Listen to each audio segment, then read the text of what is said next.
He's the future of hip-hop. That's what 50 Cent said. Drake said Pop's sound was changing the game. Travis Scott co-signed him. Quavo straight up said Pop was a master at his craft. It's been 5 years since hip-hop lost one of the brightest stars we'd seen in a minute. Here is how an Instagram post killed one of the best rappers to ever come out of Brooklyn. Meet Pop Smoke. The Brooklyn kid who shook the industry with his voice, his energy, his sound. He was only 20 years old when everything came to a halt. This is the story of how Pop Smoke lost his life in what the media called a home invasion, and where his killers are now. Before he was Pop Smoke, he was Bashar Baraka Jackson. Raised in Canarsie, Brooklyn, where ambition was everything and survival came first. He was barely 18 when he started rapping, and 2 years later, the whole world knew his name. Welcome to the Party dropped in 2019, and it was like a bomb went off in the underground scene. That voice, deep, gritty, full of menace, over drill beats imported straight from the UK. Nobody had heard anything like it. He brought New York drill to the world stage. By 2020, he was on private jets, working with the biggest names in music, living in the Hollywood Hills. But success doesn't always come with peace. The setup, February 19th, 2020. Pop Smoke was staying at a rented mansion in the Hollywood Hills. Just him, a few friends, and a sense of safety that turned out to be false.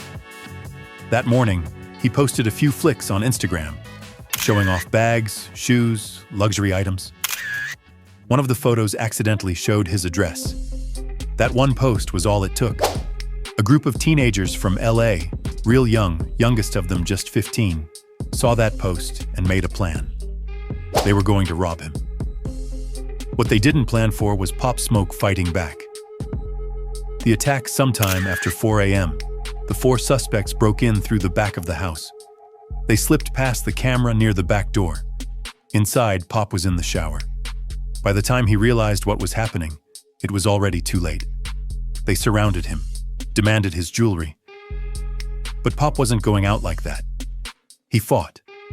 And that's when the 15-year-old, 15, pulled the trigger, shot him, twice, once in the chest. Pop stumbled through the house trying to run, trying to breathe. By the time paramedics arrived, it was over. Pop Smoke was pronounced dead shortly after, just 20 years old. The aftermath. They fled with a Rolex and a Cuban link chain. They sold the watch for $2,000. That's what Pop's life was worth to them.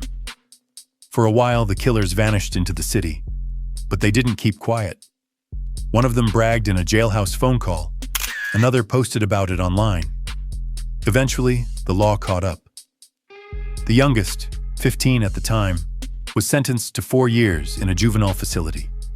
Another teen, 17 when it happened, got 4 years and 2 months. But here's the update that hit different. After further investigation and reconsideration, one of the older suspects was sentenced to 29 years in prison. 29 years. Now that feels a little more like justice for taking a rapper's life. The rest, still making their way through the system.